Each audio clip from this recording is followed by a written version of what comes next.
네, 삼특 지원과 관련해서 어머님들이 준비하실 게 결국 누구랑 경쟁하느냐. 네. 눈에 보이지 않는 누군가가 아니고 눈에 보이는 누군가하고 경쟁해야 되는 게 우선 1차적인 일이겠죠. 그 다음에 이제 계열별 모집을 하느냐 학과별 모집을 하느냐 이 부분도 많이 고민하셔야 됩니다. 실제로 계열별 모집을 하게 되면 다 아시는 것처럼 이렇게 눈치 작전할 수 있는 상황이 전혀 없어요. 대부분의 학교가 계열별 모집을 하기 때문에 그런 부분에 문제가 없는데 눈치를 볼 수 있는 그런 상황이 안 되는데 학과별 모집을 하는 경우에 있어서는 약간의 눈치 작전이 가능할 수 있다. 네, 가능할 수 있다. 고려대학교하고 중앙대학교가 그런 케이스겠죠. 네, 이런 부분들이 또 고민하셔야 될 부분이고요. 서류는 이제 어머님들 다 준비하셔야 됩니다. 근데 이제 지금 뭐 중국이 아니고 락다운 되어 있는 동남아 쪽이나 또 인도 이런 데 부분에서는 서류 준비하시는데 굉장히 어려움이 있는 걸로 알고 있습니다. 이 어머님들 나오시기 전에 서류서 준비하시고 만약에 나오실 때 서류가 다 안 됐다 하더라도 전자매 서류, 뭐 이메일을 통해서 받는 그런 서류들을 받을 수 있도록 준비를 해두시는 게 정말 필요합니다. 네, 그래서 결국은 뭐 이렇게 되는데 내신이나 활동 이런 것들, 전공 적합성 이런 부분들이 다 같이 다 포함되는 거죠. 이런 부분들을 고민을 하셔서 준비를 하셔야 될 것 같아요. 이런 얘기들을 꼭 들으시길 바랍니다. 질문을 하셨어요. 서류하고 집필 준비하고 있는데 이제 집필을 해야 되느냐 또는 특례 수시 어떻게 해야 되느냐 이렇게 질문을 하셨는데 이렇게 생각이 듭니다. 지금 현재 이제 한국 대학들 전체적인 틀을 좀 놓고 보면 이런 모습이 아닐까 생각 들어요. 결국 스카이를 지원할 수 있거나 또는 의대나 약대를 지원할 수 있는 이과대 학생들 같은 경우에는 전혀 다른 고민은 안 하겠죠. 여기에 이제 카드들을 다 6장의 카드를 다 활용할 수 있을 것 같아요. 근데 이제 의학대를 쓰지 않는 스카이를 지원하는 학생들 중에서는 뭐 몇 장의 카드를 이쪽이나 또는 이쪽으로 쓸 수도 이렇게 있을 겁니다. 이런 식의 형태를 가질 수 있을 건데 이제 이만큼은 안 된다라고 스스로 판단하실 경우에 가질 수 있는 초이스라고 하는 거는 사실 이 부분이겠죠. 이 부분인데 이때까지 서류를 준비했던 학생들의 경우에 이런 지필 시험을 준비한다는 것은 현재 상황에서는 굉장히 어렵습니다. 뭐 우리 아이가 할 수 있지 않겠나. 네, 그 가능성을 무시하는 건 아니지만 필기 시험만 준비해왔던 재수생들 또는 한국학교 학생들 또는 다른 인터 학생들, 현지 학생들 이런 학생들과 같이 경쟁하는 부분에 있어서는 부담이 굉장히 클 거다라고 생각해야 되는 거죠. 그래서 이제 카드를 쓰실 때 여기를 쓰고 그다음에 남는 카드를 이쪽에 한두 장 쓴다. 뭐 이런 부분들도 있고요. 여기서도 상에 있느냐 하에 있느냐에 따라서 사실 하 쪽에 있다면 여기 있는 학교들과 플러스 내신 또는 면접 보는 학교들까지도 같이 준비해야 되는 게 현실적인 상황이라고 생각이 듭니다. 처음에 말씀드린 것처럼 수시에서 지원할 수 있는 카드가 거의 없기 때문에 수시 카드를 여러 장을 준비하는 것은 큰 의미가 없겠죠. 그러니까 수시에서 쓸 수 있는 거는 뭐 성적이 굉장히 좋은 친구들이 서울대 또는 뭐 연대 그리고 이대 뭐 이런 몇 안 되는 카드를 준비하는 그거를 제외한다고 한다면 사실 올해 또는 앞으로의 수시에서의 지원 가능성은 굉장히 낮아질 거라고 생각이 들고요. 말씀드린 것처럼 연대에 굉장히 많이 몰릴 수도 있고 그러다 보면 이제 이 부분에 있어서 어떻게 선택을 하는가 이거는 정말 개인의 성적에 따라서 조금 더 냉철하게 고민하셔야 되고 만약에 이런 학교까지도 지원하는 상황이다라고 한다면 또 밑에 학교들도 같이 고민해 보시는 것도 전략을 세우실 때 좀 도움이 될 거라고 생각합니다. 또 다른 부분은 어떤 거냐면요. 이 전체 그림을 놓고 보실 때 올해 안에 모든 걸 해결할 것인가 하는 것도 조금 고민하셔야 돼요. 만약에 이제 어머님들 중에서 여기를 고민하시는 분들이라고 한다면 올해 안에 완전히 다 결정을 다 내고 싶다. 그럼 참 좋지만 그게 안 됐을 때 내년도까지 전략을 어떻게 세울 건지 하는 부분까지도 고민하시는 게 좋으실 것 같습니다. 자기소개서 좀 보여드리도록 하죠. 자기소개서 같은 경우는 이제 작년도까지만 하더라도 이제 뭐 대학별로 3개, 4개 이렇게 있었는데 지금 여기는 한양대 거를 가져왔는데요. 한양대학교께 가장 일반적인 폼을 가지고 있어서 제가 가지고 왔습니다. 첫 번째 거는 이제 진로와 관련돼서 학습 경험과 교내 활동을 써라 이렇게 돼 있는데 1,500자예요. 1,500자라고 하면 결국 학습 경험, 그 다음에 교내 활동 반반 쓰면 되겠죠, 그죠? 네. 그 다음에 두 번째는 타인과 공동체를 위해서 어떤 노력을 했느냐. 이거는 제가 누차 말씀드리지만 좋은 학교를 지원하는 친구들이 우리나라에 리더 그룹이 된다는 건데 우리나라의 리더 그룹이 되었을 때 해야 될 일 중에 하나가 무엇이냐면 사회적 약자를 위한 부분, 우리 사회의 아픈 곳을 돌아볼 수 있는 자기 자신만 생각하는 그런 것이 아니라 우리 사회를 우리가 같이 공동체가 함께 걸어갈 수 있는 그런 부분에 대한 고민들, 이런 부분들을 이번을 통해서 보고 싶은 거죠. 그래서 봉사활동을 많이 쓰는데 이 학생들 중에서 좀 이렇게 봉사활동 이렇게 얘기를 했을 때 학교에 있는 그 후배들에게 튜터링하고 이런 거를 봉사활동으로 많이 생각하는 경우가 많아요. 더군다나 지금 외부로 나가는 것들이 굉장히 차단돼 있다 보니까 더 많이 그렇게 생각하는 것 같은데 사실 그런 것도 봉사활동이긴 하지만 그거 말고 정말 사회적 약자를 위해서 뭘 했는가 이런 부분들을 찾아내야 됩니다. 그리고 그걸 우리 후배들의 경우는 그런 걸 위해서 준비하고 경험할 수 있도록 어머님들이 좀 도와주셔야 돼요. 그리고 학교에서 이루어지는 학교에서 서포트해서 이루어질 수 있도록 그렇게 하셔야 되고요. 그 다음 지원 동의 향후 진로 계획 1번과 2번은 과거형입니다. 과거형인데 3번만 미래형이죠. 아이들이 1번, 2번은 잘 써요. 과거형이니까. 근데 이게 미래형인데 이 미래형을 잘 못 써요. 왜냐하면 이거 생각해 본 적이 없거든요. 대학 가려니까 그냥 뭐 하면 되지. 또 대부분 다 그냥 약간 조금 덜 구체적인 계획을 갖고 있어요. 근데 경쟁하려면 좀 구체적인 그런 진로 계획을 가지고 있는 게 훨씬 더 좋지 않을까라고 생각해 봅니다. 기타 활동 증빙 자료는 이제 요거는 제가 고대 걸 가져왔는데요. 보시면 이렇게 개인이 작성한 건 안 된다. 그다음에 뭐 밖에서 한 거 안 된다. 그다음에 모든 공인 성적은 진위여부를 확인할 수 있는 수단을 제공해라. 즉 아이디하고 패스워드를 제공해라. 이거거든요. 이건 개인정보 보호 차원에서 이렇게 하고 있는 거고요. 그다음에 뭐 비문서 형태는 제출 안 된다. 양면 축소 분할이 다 안 된다. 근데 또 이게 되는 학교들이 있어요. 되는 학교들도 있기 때문에 이런 부분들을 어머님들이 모집 요강을 잘 보시고 구분하셔서 준비하시면 좋겠습니다. 이렇게 질문하셨어요. 교회 수상 실적 전혀 뭐 제출 못하는데 어떻게 해야 되느냐? 서울대 연대들은 제출이 가능하니까 도전해봐야 되느냐? 어머니 우리가 이렇게 하는 게 꼭 대학을 목표로 해서 뭔가 활동을 결정하는 건 아니잖아요. 우리 아이가 재밌어하고 의미 있고 우리 아이의 어떤 역량을 키우는 부분이라고 한다면 할 수 있도록 지원해 주시는 게 맞지 않나라고 생각합니다. 서류라고 하는 부분은 사실 바깥에서 했던 것들을 어떻게 의미 부여하는가 하는 부분에 있어서도 좀 의미가 또 있을 수 있으니까. 상장이 하나도 없는 학생들 많습니다. 특히 뭐 인터 같은 경우는 상장 없는 경우가 허다합니다. 허다하니까 이런 거 걱정 안 하셔도 됩니다. 이 면접에 대한 얘기를 왜 말씀드리냐면 한국으로 나오지 않고서 현지에서 지금 다 처리할 수는 없느냐 그런 부분들 얘기하셔서 이렇게 보여드리는 거거든요.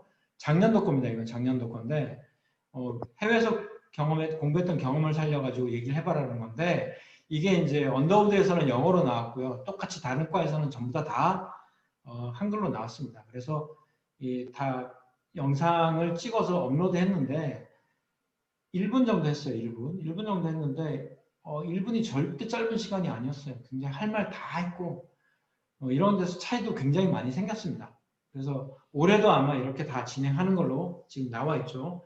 의학대를 제외해 놓고는 대부분이 다 이런 형태로 진행을 하게 될 겁니다. 즉 그러니까 이제 안 나오셔도 괜찮죠. 원서를 준비하시는데 요거는 꼭 준비하십시오. 요것만은 꼭 준비하십시오 라고 하는 게 이거예요. 학생은 재학증명, 성적증명, 졸업증명 이 세 가지는 반드시 있어야 되면서 동시에 영사 확인도 꼭 필요합니다. 근데 지금 그 학교마다 조금씩 다르고 방법이 조금씩 다르긴 한데 하드카피, 즉 종이로 된 거를 주지 않는 학교들이 꽤 있어요. 더군다나 이렇게 락다운 걸려있는 지역에서는 그 하드카피를 전혀 받을 수 없는 상태이기 때문에 소프트카피로, 그러니까 메일로 해서 주겠다. PDF 파일로 된 걸 주겠다. 근데 그것도 받으셔서 영사 확인할 수 있으면 하시는 게 좋습니다. 영사 확인하러 못 나간다. 뭐 락다운 돼가지고 못 나간다. 그럴 경우에는 대학의 상황을 얘기하시고 대학에서 이제 학교에서 뭐 대학으로 직접 보내는 방법이라든지 여러 가지 방법을 취하실 수 있을 겁니다. 학생 서류는 이게 꼭 필요하고요. 나머지 수상 기록이라든지 활동이라든지 이런 거는 영사 확인 받는 거 아니고요. 학교 도장 있으면 충분하고 또는 선생님들 사인 같은 게 있으면 충분합니다. 부모님 서류 중에서는 자격 요건과 관련된 서류들이 있죠. 주재원이시거나 또는 현지 취업하셨거나 또는 자영업하신 분들 받아야 되는 서류들이 있는데 사실 주재원의 경우는 이 해당 사항이 별로 없어요. 근데 현지 취업이나 자영업 하시는 분들은 법인세나 개인 소득 납부하는 부분들 이런 것들이 영어나 한국어가 아닌 경우에 있어서는 또는 뭐 영어를 할지라도 공증처에 가서 공증 받으신 다음에 외교부 인증을 받아야 영사 확인이 가능합니다. 공증해서 인증받고 그리고 영사 확인을 해야 되는데 이 과정을 회사에서 해줄 수 있다면 참 다행이고요. 안 되면 그냥 맡기시면 됩니다. 주변에 하시는 분들 찾으셔서 맡기셔도 괜찮습니다. 그리고 모든 대학이 7월 달에 원서 접수하는 건 아닙니다. 9월 달에 원서 접수하는 대학들이 있습니다. 경북대, 을지대, 부산외대, 한국교통대, 울산대 이런 학교가 9월 달에 원서 접수하니까 이런 거를 보시고 하나 정도를 남겨놔서 이런 학교를 쓰겠다 하시면 6장 카드를 잘 분배하시면 좋으실 것 같아요. 이거는 이제 제가 좀 정리한 겁니다. 학교별로 이렇게 좀 정리했어요. 학교별로 쭉 정리를 해가지고 뭐가 필수인가. 근데 이거 어머님 모집 요강에 다 있는 거예요. 모집 요강에 있는 거를 제가 이렇게 정리한 거예요. 밑에 지금 뭐 보시면 학업 능력 증명 관련 유의사항 뭐 이렇게 쭉 나와 있는 이거 다 모집 요강에 있습니다. 정리하시면 됩니다. 맨 밑에 이 비고란 이것도 다 정리해서 둔 거고요. 저희가 요 관련 서류는 이건 뭐 극비 서류도 아니고 또 그런 거라서 저희가 이 방송 끝나고 나중에 유튜브가 올라가고 난 다음에 저희가 어머님들이 저희 보시는 그 위챗방을 통해 가지고 정보를 이렇게 공유하도록 하겠습니다. 올려놓으시면 보시면 좋은데 제가 말씀드릴 수 있는 건 이거 어머님들이 만드시는 게 제일 좋아요. 참고해서 하셔가지고 뭐가 필요한지 지금 여기 빠진 부분이 꽤 있거든요. 중간에 제가 이제 화면 하나를 넣기 위해서 빠진 부분이 꽤 있는데 어머님 직접 만드셔도 좋고요. 다음에 저희가 뭐 보내드릴 수는 있는데 이런 부분들을 보시면서 어머님들이 하나씩 정리를 하시는 게 가장 좋은 방법입니다. 이것만 믿으시면 안 됩니다. 작년에 저희가 이거 하나 보여드렸는데 그리고 또 보내드렸는데 이것만 보시고 서류를 준비하시더라고요. 그러시면 안 됩니다. 그래서 이제 해외에서 안 들어오시고도 원서 지원 가능합니다. 가능하고요. 아까 말씀드린 것처럼 모든 서류가 아니고 성적, 재학, 졸업만 영사 확인이 꼭 필요하고 락다운이 걸려있는 경우는 이거는 이메일, 전자 메일로 받으시는 게 가장 좋고요. 면접 준비는 아까 말씀드린 것처럼 영상으로 찍는 건데 이건 자소서와 관련된 부분이 거의 대부분이기 때문에 굳이 뭐 다른 준비를 하지 않으셔도 면접은 충분히 준비하실 수 있을 겁니다. 이제 마지막 의대 약대에 대한 부분만 잠깐 말씀드리도록 하겠습니다. 이거는 이제 개인적인 질문들이 더 많으실 것 같아서 간단히 말씀드리도록 할게요. 지금 약대의 경우는 지금 보시는 것처럼 이렇게 쭉 해서 총 3특의 경우는 전부 20명 선발합니다. 3특의 경우는 20명을 선발하고요. 지금 보시면 서류나 면접하는 학교가 여기까지 해서 5개 학교예요. 여기까지가 5개 학교고, 그 다음에 6번, 7번, 8번 이렇게 3개의 대학은 시험을 보죠. 차이과대학 같은 경우는 면접이긴 하지만 수능 최저가 걸려 있어요. 3과목 학위 7개고 수학이 필수다. 이거 우리 애들이 하기가 쉽지는 않을 겁니다. 그래서 실제로 할 수 있는 거는 요만큼이에요. 요만큼. 3특의 경우는 지금 8명인 거죠. 숫자가 얼마 안 됩니다. 그래서 이 친구들, 약대를 쓰는 친구들이 아마 이과 쪽에선 의대 다음으로 높은 성적을 보여주지 않겠나라고 생각하지만 약대 진학에 있어서 부정적인 의견을 가지고 계신 분들도 있어요. 저도 한번 방송에서 그런 말씀을 드린 적이 있는데 현재 미국에서는 약사라는 그런 직업군이 사라져갑니다. 왜냐하면 이게 로봇이 다 가능하거든요. 의사가 처방하고 로봇이 다 처방 전에 따라가지고 약을 다 넣을 수 있어요. 그래서 이거 되게 약사가 이렇게 없는 병원들이 훨씬 더 많습니다. 다만 약사가 약국을 운영하는 그런 걸로만 생각하면 안 되고요. 오히려 신약 개발 같은 경우, 지금 우리 백신처럼 이런 쪽의 꿈을 가지고 있는 친구라고 한다면 약사는 좀 더 조금 전망이 밝다고 볼 수 있겠죠. 이게 약대가 이렇고요.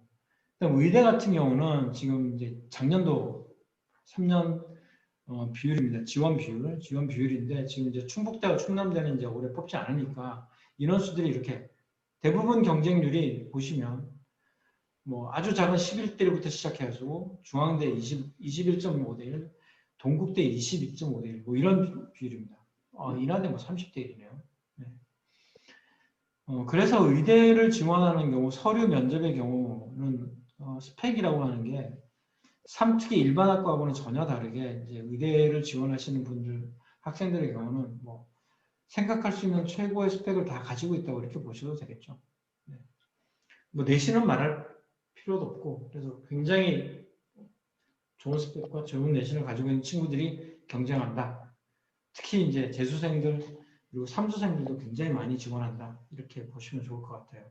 12특도 이렇게 이 정도 많은 인원이 선발합니다. 이 중에서 되는 게 2명에서 많아봐야 3, 4명이라서 경쟁률은 12특이나 3특이나 크게 차이가 나지 않죠. 근데 또 이런 학교들의 경우는 또 올해부터 다 폐지됐고요. 네.